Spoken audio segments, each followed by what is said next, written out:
नमस्कार दोस्तों, आज हम आपके लिए लेकर आए हैं शनिवार व्रत कथा। इस दिन शनिवार की पूजा होती है। काला तिल, काला वस्त्र, तेल, उड़द शनि को बहुत प्रिय हैं, इसलिए इनके द्वारा शनि की पूजा होती है। शनि की दशा को दूर करने के लिए व्रत किया जाता है। शनि स्तोत्र का पाठ भी विशेष लाभदायक सिद्ध होता है। कथा इस प्रकार है। एक समय सूर्य, चंद्रमा, मंगल, बुध, बृहस्पति, शुक्र, शनि, राहु और केतु इन ग्रहों में आपस में झगड़ा हो गया कि हम सब में सबसे बड़ा कौन है। सब अपने आप को बड़ा कहते थे। जब आपस में कोई निश्चय न हुआ तो सब के सब आपस में झगड़ते हुए इंद्र के पास गए और कहने लगे कि आप सब देवताओं के राजा हो, इसलिए आप अपना न्याय करके बताइए कि हम ग्रहों में सबसे बड़ा कौन है। राजा इंद्र इनका प्रश्न सुनकर घबरा गए और कहने लगे कि मुझ में यह सामर्थ्य नहीं है जो किसी को बड़ा या छोटा बतलाऊं। मैं अपने मुख से कुछ नहीं कह सकता। हाँ, एक उपाय हो सकता है। इस समय पृथ्वी पर राजा विक्रमादित्य दूसरों के दुखों का निवारण करने वाले हैं, इसलिए तुम सब मिलकर उन्हीं के पास जाओ, वही तुम्हारे दुखों का निवारण करेंगे। ऐसा वचन सुनकर सभी ग्रह देवता चलकर भूलोक में राजा विक्रमादित्य की सभा में जाकर उपस्थित हुए और अपना प्रश्न राजा के सामने रखा। राजा उनकी बात सुनकर बड़ी चिंता में पड़ गए कि मैं अपने मुख से किसको बड़ा और किसको छोटा बतलाऊं। जिसको छोटा बतलाऊंगा वही क्रोध करेगा, परंतु उनका झगड़ा निपटाने के लिए उन्होंने एक उपाय सोचा। उन्होंने सोना, चांदी, कांसा, पीतल, शीशा, रांग, जस्ता, अभ्रक और लोहा 9 धातुओं के 9 आसन मंगवाए।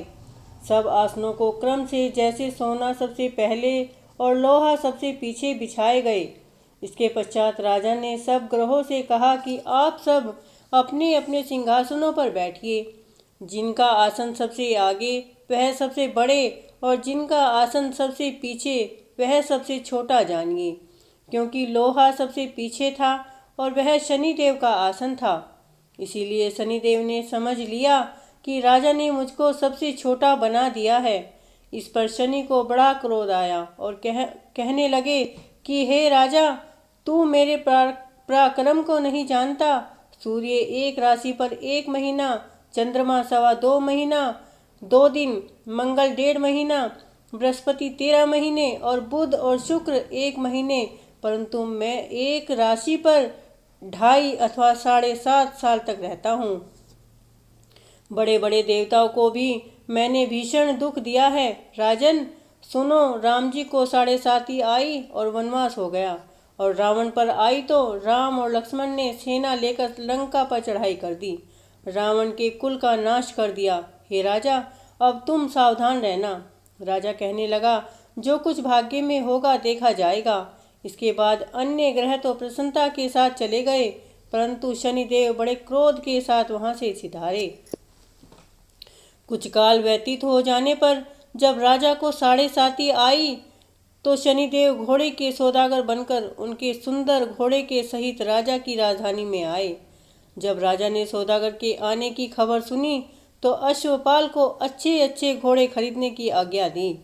अश्वपाल ऐसी अच्छी नस्ल के घोड़े देखकर उनका मूल्य सुनकर चकित हो गया और तुरंत ही राजा को खबर दी।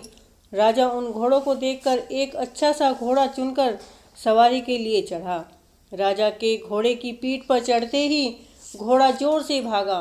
घोड़ा बहुत दूर एक बड़े जंगल में जाकर राजा को छोड़कर अंतर्ध्यान हो गया। इसके बाद राजा अकेला जंगल में भटकता फिरता रहा। बहुत देर के पश्चात राजा ने भूख और प्यास से दुखी होकर भटकते भटकते एक ग्वाले को देखा। ग्वाले ने राजा को प्यास से व्याकुल देखकर पानी पिलाया। राजा की उंगली में एक अंगूठी थी, उसे निकालकर प्रसन्नता के साथ ग्वाले को दे दी और शहर की ओर चल दिया। राजा शहर में पहुंचकर एक सेठ की दुकान पर जाकर बैठ गया और अपने आप को उज्जैन का रहने वाला तथा अपना नाम बीका बतलाया। सेठ ने उसको कुलीन मनुष्य समझकर जल आदि पिलवाया। भाग्यवश उस दिन सेठ की दुकान पर बिक्री बहुत अधिक हुई। तब सेठ उसको भाग्यवान पुरुष समझकर भोजन कराने के लिए अपने साथ ले गया। भोजन करते समय राजा ने आश्चर्य की एक बात देखी कि खूंटी पर हार लटक रहा था और वह खूंटी हार को निगल रही थी। भोजन के पश्चात कमरे में आने पर जब सेठ को कमरे में हार न मिला तो सबने यही निश्चय किया कि सिवाय बीका के और कोई इस कमरे में नहीं आया, अतः अवश्य ही उसी ने हार की चोरी की है। परंतु बीका ने हार लेने से मना कर दिया। इस पर 5-7 आदमी इकट्ठे होकर उसको फौजदार के पास ले आए। फौजदार ने उसको राजा के सामने उपस्थित कर दिया और कहा कि ये आदमी तो भला प्रतीत होता है, चोर मालूम नहीं होता, परंतु सेठ का कहना है कि इसके सिवाय और कोई हमारे घर में नहीं आया, अवश्य ही इसी ने चोरी की है। तब राजा ने आज्ञा दी कि इसके हाथ पैर काटकर चौरंगिया किया जाए। राजा की आज्ञा का तुरंत पालन किया गया। बीका के हाथ पैर काट दिए गए। इस प्रकार कुछ काल व्यतीत होने पर एक तेली उसको अपने घर ले गया और कोल्हू पर उसको बिठा दिया। बीका उस पर बैठा हुआ जबान से बैल हाँकता रहा। शनि की दशा समाप्त हो गई और एक रात को वर्षा ऋतु के समय एक मल्हार राग गाने लगा।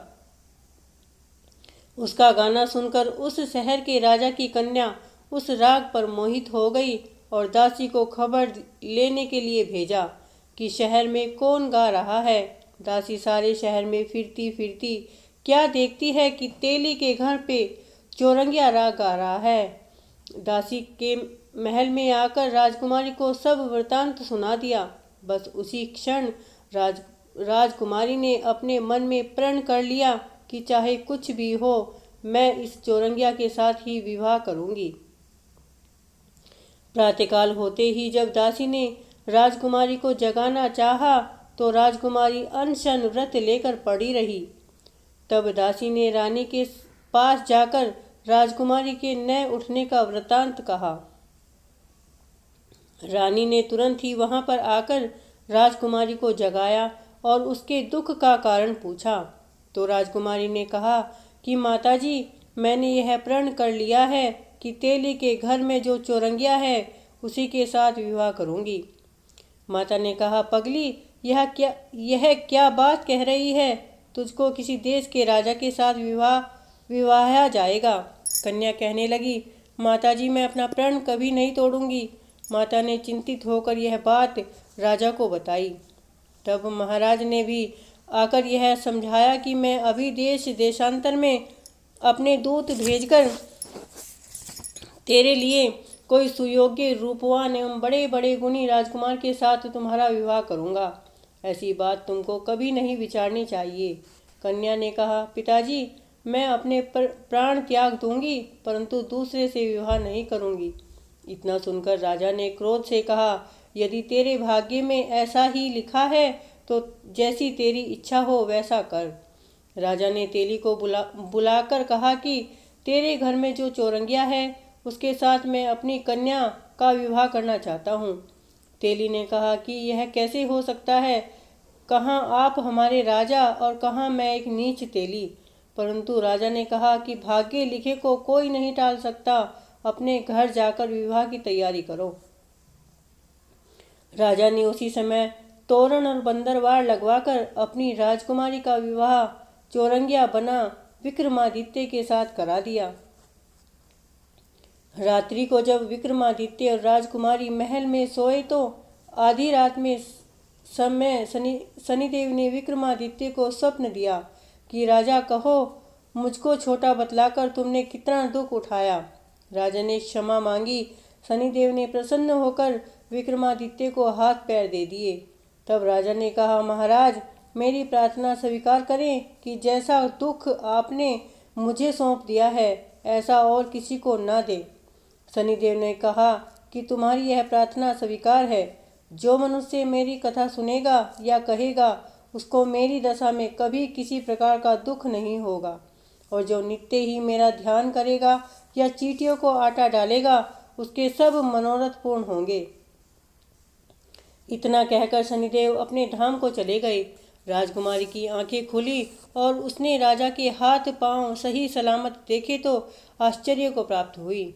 उसको देखकर राजा ने अपने समस्त हाल कहा कि मैं उज्जैन का राजा विक्रमादित्य हूँ।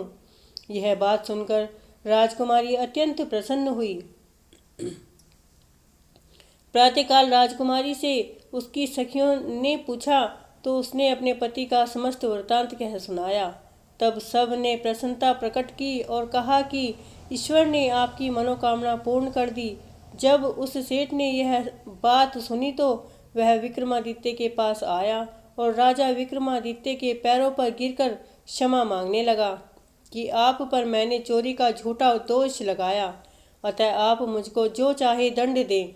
राजा ने कहा, मुझ पर शनिदेव का कोप था, इसी कारण यह सब दुख मुझको प्राप्त हुआ है। इसमें तुम्हारा कोई दोष नहीं है।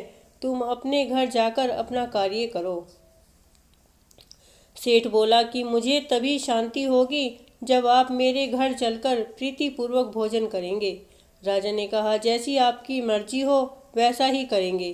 सेठ ने अपने घर जाकर अनेक प्रकार के सुंदर भोजन बनवाए और राजा विक्रमादित्य को प्रतिभोज दिया।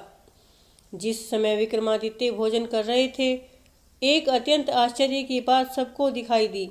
जो खूंटी पहले हार निगल रही थी वही हार उगल रही थी। जब भोजन समाप्त हो गया तो सेठ ने हाथ जोड़कर बहुत सी मोहरें राजा को भेंट की और कहा कि मेरे श्री कंवर नामक एक कन्या है, उसका पाणी ग्रहण आप करें। इसके बाद सेठ ने अपनी कन्या का विवाह राजा के साथ कर दिया और बहुत सा दान दहेज आदि देकर विदा किया।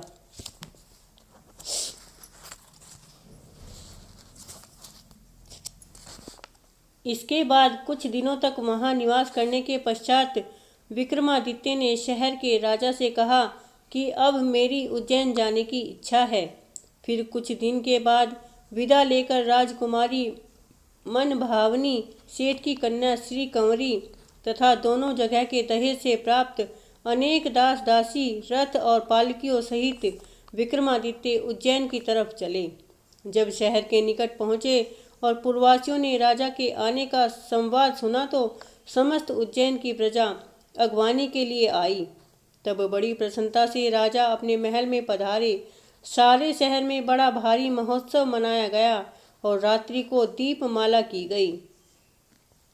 दूसरे दिन राजा ने शहर में यह सूचना कराई कि शनिचर देवता सब ग्रहों में सर्वोपरि हैं। मैंने इनको छोटा बतलाया, इसी से मुझको यह दुख प्राप्त हुआ है। इस कारण सारे शहर में सदा शनिचर की पूजा और कथा होने लगी। राजा और प्रजा अनेक प्रकार के सुख भोगती रही। जो कोई शनिचर की इस कथा को पढ़ता या सुनता है या किसी को सुनाता है, शनिदेव की कृपा से उसके सब दुख दूर हो जाते हैं। शनिवार की कथा को व्रत के लिए दिन अवश्य पढ़ना चाहिए। ओम शांति, ओम शांति, ओम शांति। ओम सम शनिचराय नमः। ओम सम शनिचराय नमः। ओम सम शनिचराय नमः। ओम सम शनिचराय नमः।